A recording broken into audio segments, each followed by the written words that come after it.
Binigyan ka na ba ng mga sandali sa buhay na tila lugaw ngunit biglang nagiging ginintuan sa tamang oras? Ang mga anghel, mga tanod ng sansinukob ay may mensahe para sa iyo. Sa pagtatapos ng pagsubok, kanilang mga pakpak ay gumagawa ng tunog, ipinapadala ang kanilang mga bulong ng karunungan at pag-asa. Maasahan mong kanilang mensahe ay maaring maghatid ng luha, ngunit ito'y mga luha ng lakas at kaliwanagan bilang pahiwatig ng kanilang paggabay sa iyo. Habang ang bawat araw ay umaabot sa paglubog ng araw, magkakaroon ng mga pagsubok at mga katanungan na pumapahina sa iyong loob. Subalit, nais kong ipabatid na ang yaman ay hindi natatagpuan sa mga bagay na materyal. Ang tunay na kasaganaan ay nasa puso at kaluluwa. Samahan mo ako sa paglalakbay na ito upang malaman ang lalim ng kanilang pahayag. Mahalaga ang iyong presensya hanggang sa huli upang masalamin mo ang buong mensahe. Sa likod ng bawat bagyo ay isang bahaghari at ang mga anghel ay nandyan upang ipakita ito.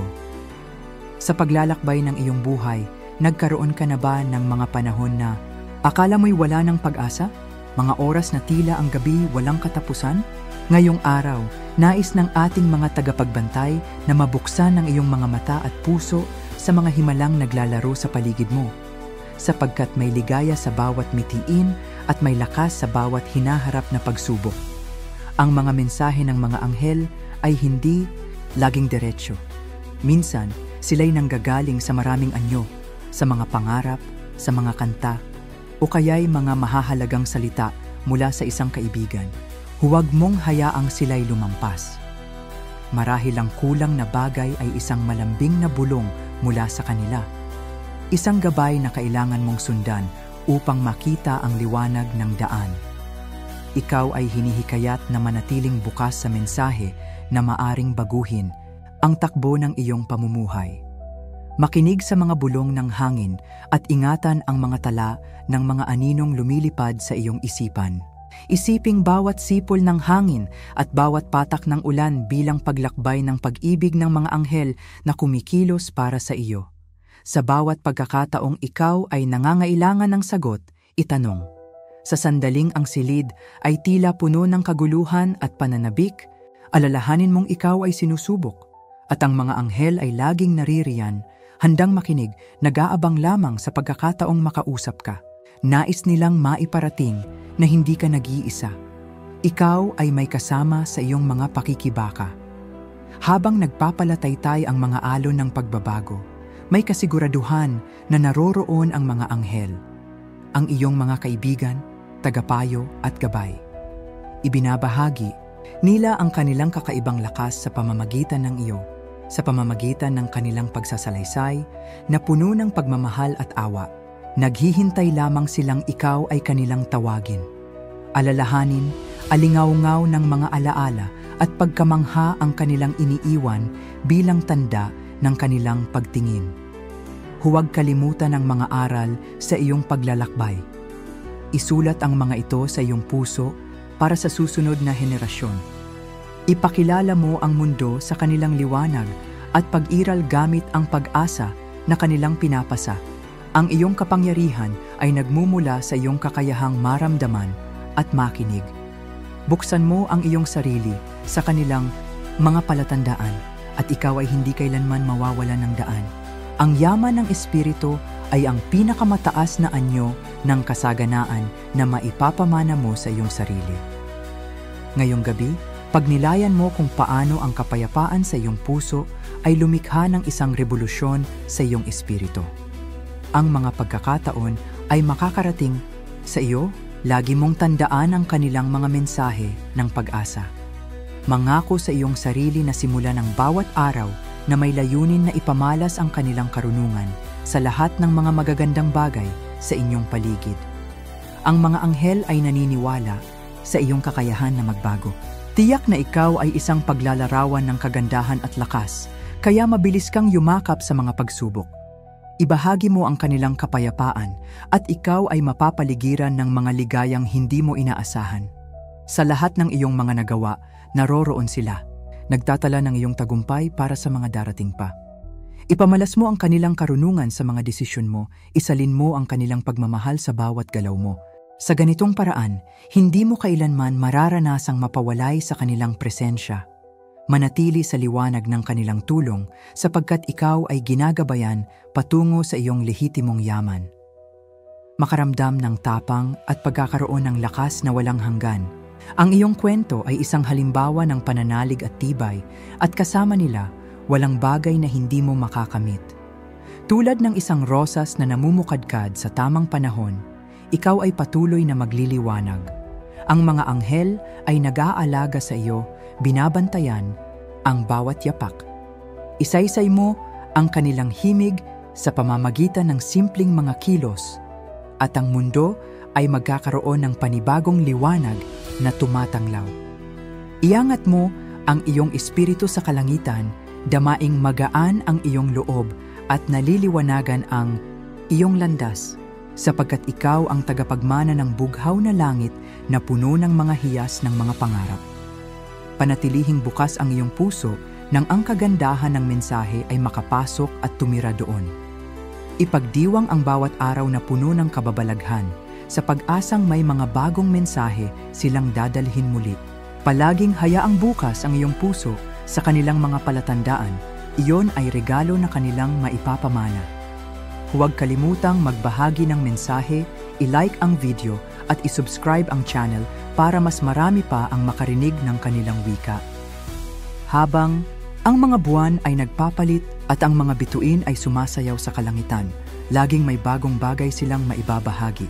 At kung sakaling kailanganin mo ng higit pang gabay, narito ako upang sabay nating tuklasin ang mga karunungan ng mundo. Maraming salamat sa pagtanggap sa mensahe.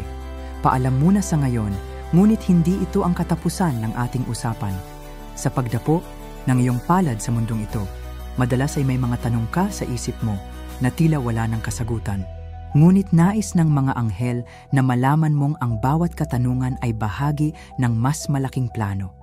Ang bawat karanasang iyong dinaranas, mabuti man o masama, ay nagtuturo sa iyo ng mahahalagang aral.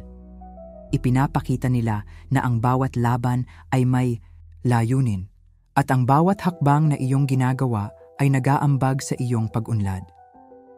Habang patuloy mong pinipilit ang iyong sarili na makaakyat sa mga bundok na tila hindi mabundok, alalahanin na ang mga hamon ay hindi hadlang kundi pagkakataon sa pagpapalalim ng iyong pananalig. Ang mga anghel ay nagbigay sa iyo ng lakas upang lumaban, at sa tuwing parang gusto mo nang sumuko, nandyan sila para ipaalala sa iyo na mayroong liwanag na naghihintay sa dulo ng landas. Magpatuloy ka sapagkat ikaw ay mas malakas kaysa sa kahit anong pagsubok. Habang ika'y naglalakad sa iyong landas, maaaring makatagpo ka ng mga tao na tila may daladalang pangaabala. Sa kanila, dapat mong tandaan na hindi mo kailangang sumama sa agos ng negatibong enerhiya. Ang mga anghel ay nag-aanyaya sa iyo na maging ilaw, na magbigay ng inspirasyon at pangunawa. Sa pagtulong mo sa iba, ikaw ay hindi lamang nag-aangat ng ibang tao, kundi nag-aangat din sa iyong sarili. Isang mahalagang bahagi ng iyong paglalakbay ang pag-intindi sa mga sarili mong emosyon. Huwag matakot maramdaman ang takot o panghihina.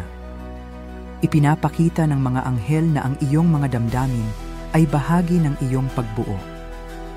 Sa pag-uusap mo sa kanila, mas madali mong malilipat ang mga damdaming ito mula sa bigat ng pasanin tungo sa mga sagot at solusyon.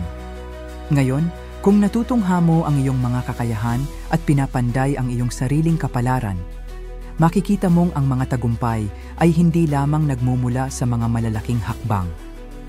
Ang mga simpleng bagay mula sa pagpapakita ng kabutihan, sa kapwa hanggang sa maliliit na tagumpay sa buhay ay nagdadala sa iyo tungo sa iyong mga pangarap. Huwag baliwalain ang kahiit maliit na hakbang, sapagkat iyon ang mga batong pundasyon ng iyong tagumpay. Mga pagkakataon na maaaring kunin ang iyong atensyon ay di na maiiwasan. Maging mapanuri ka sa mga pasyang iyong ginagawa.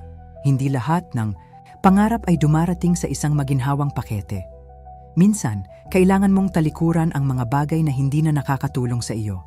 Ang mga anghel ay nagtuturo na ang pagpapalaya sa mga negatibidad ay bahagi ng pagtanggap sa mga bagong pagsisimula at mga rehiyon ng kasaganaan. At sa paglalakbay mo, may posibilidad kang madapa, huwag mawalan ng pag-asa.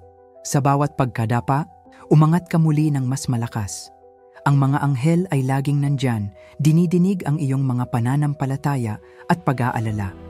Patuloy nilang ipinapadala ang kanilang mga tagubilin sa mga paraan na hindi mo palaging nakikita. Buksan ang iyong puso sa kanilang mga paanyaya at magpatuloy ka sa pagtitiwala sa kanilang gabay. Sa mga oras ng pagdududa, itanong sa iyong sarili, ano ang maaring matutunan ko dito? Ang tunay na lakas ay hindi nagmumula sa walang kamalian, kundi sa katotohanang kahit na nagkakamali, patuloy kang bumangon at natututo. Ang mga anghel ay nagbabantay sa iyo at ang kanilang kahinahunan ay natutulungan kang makita ang mas malalim na layunin ng bawat karanasan. Samantalang nagsusumikap ka patungo sa iyong mga pinapangarap, ihandog mo ang iyong puso sa mga aral na dala ng bawat hakbang. Ang pagkakaalam sa sarili at pag-unawa sa mga pangangailangan ng iyong kaluluwa ay mga bagay na madalas na nakakaligtaan. Sa iyong mga pagkukulang at ang gawi na nagiging bahagi ng iyong persona, tutulong ang mga anghel na ituwid ang iyong landas at gawing mas maliwanag ang bukas.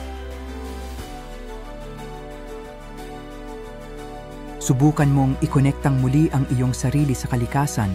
Doon mo mas madaling maririnig ang kanilang mga tinig. Minsan, sa simpleng pag-upo sa ilalim ng mga halaman o pagninilay sa tabi ng dagat, mas makikita mo ang mga pahiwatig at mga aral na handog ng mga anghel. Walang mas mahirap na gampanan kaysa ang manahimik sa gitna ng ingay ng mundo, ngunit ito ay kinakailangan para sa pag-unawa ng iyong tunay na layunin. Sa bawat pag-iyak na dala ng lungkot o takot, may kasabay na ngiti ng kaligayahan at pag-asa. Ito ang itinataguyod ng mga anghel, balanse. Sa iyong pagnanais na marinig ang kanilang mga mensahe, huwag kalimutan ang halaga ng pagtanggap sa iyong sarili, nakakatsamba ka sa mga pagkakataon at pagkatalo. Lahat ito ay bahagi ng iyong kwento. Huwag kalimutan na i-like at i-share ang ganitong mensahe sa ibang tao. Anuman ang iyong sitwasyon, muling ipaalala sa iyo ng mga anghel na ikaw ay mahalaga at puno ng potensyal. Sa bawat pagkakataong sumasabay ka sa agos ng buhay, patuloy na lumalim at umunlad. Maging inspirasyon ka para sa iba, dahil ang iyong paglalakbay ay hindi lamang para sa iyo, kundi para sa mga tao sa paligid mo.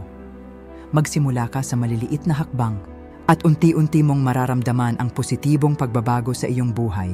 Alalahanin mong sa bawat araw na ikaw ay bumabangon, dala mo ang simbolo ng pag-asa. Ang mundong ito ay puno ng mga posibilidad at ang iyo ay nasa iyong mga kamay. Sa mga sandaling hindi mo na alam ang direksyon, kumapit ka sa iyong puso at hayaan mong yakapin ka ng mga anghel. Magsimula kang magtiwala na makakahanap ka ng mga sagot sa mga tanong mong tila walang katapusan. Maging bukas sa mga sorpresa at himala na hatid ng buhay nasa bawat sulok at biyahe. Ang iyong pag-usad ay alinsunod sa mas mataas na layunin na madalas nating hindi nakikita.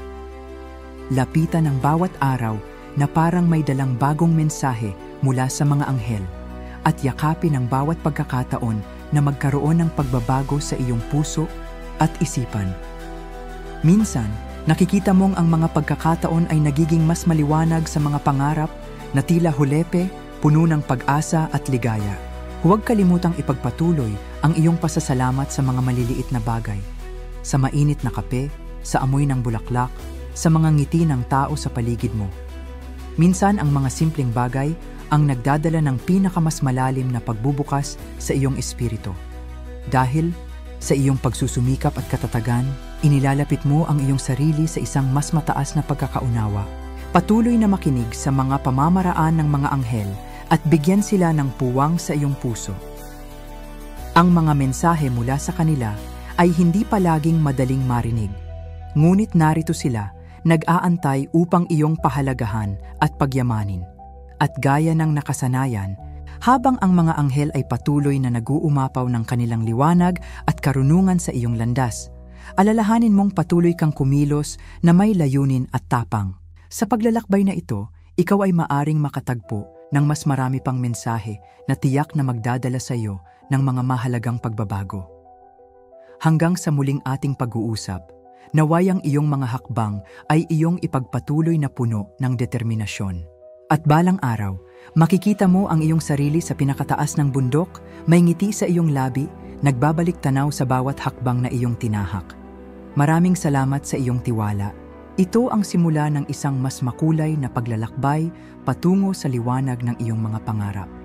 Sa bawat hakbang mo, nais ng mga anghel na ipaalala sa iyo ang halaga ng pag-ibig at pagpapahalaga na nasa iyong puso.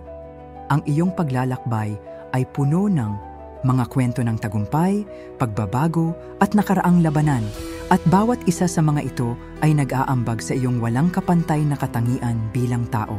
Isang inspirasyon ka, hindi lamang para sa iyong sarili, kundi para sa lahat ng mga tao sa iyong paligid. Ang mga distro na iyong naranasan, mga sakripisyo na iyong tinahak, lahat ito ay patunay ng iyong katatagan at dedikasyon. Ang iyong mga luha, mga ngiti, at bawat sandali na iyong pinagdaraanan ay nagpapakita ng isang damdamin ng pag-ibig na hindi kailanman nagwawagi. Ipinapakita mo sa mundo na sa likod ng bawat pagsubok ay mayroong pag-asa at pananampalataya na naglalakbay kasama mo. Patuloy kang nagiging ilaw para sa iba, nagbibigay ng lakas at inspirasyon. Ipinagmamalaki ka ng mga anghel ang iyong mga kaibigan sa langit at sila'y nandyan, palaging nagmamasid sa iyong mga nagawa. Sa huli, nais kong magpasalamat sa iyo dahil sa pagtanggap mo ng mensaheng ito. Ang bawat hakbang na iyong ginagawa ay may kahulugan. Ipagpatuloy mo ang paglalakbay na ito at alalahanin na hindi ka nag-iisa. Magsama-sama tayong magbuhat ng pag-asa at pagmamahal sa mundong ito. Kung narinig mo at naramdaman ang kapangyarihan ng mga mensaheng ito, pakiusap, patunayan ang iyong pagkilala at pagmamalaki sa sarili sa pamamagitan ng pagsasabi ng, "Kaya ko ang lahat ng bagay sa pamamagitan ni Kristo na nagpapatalakas sa akin." Hinihimok kita na sumali sa ating komunidad sa pamamagitan ng pag-subscribe sa ating channel at pag-activate ng bell notification para sa mga susunod na mensahe. Sa ganitong paraan, magkakaroon ka ng pagkakataong magdala ng liwanag at pagbabago sa buhay ng mas marami pang tao. Salamat muli sa iyong oras at pagmamahal. Naway ipagpatuloy mo ang iyong paglalakbay sa kabutihan at liwanag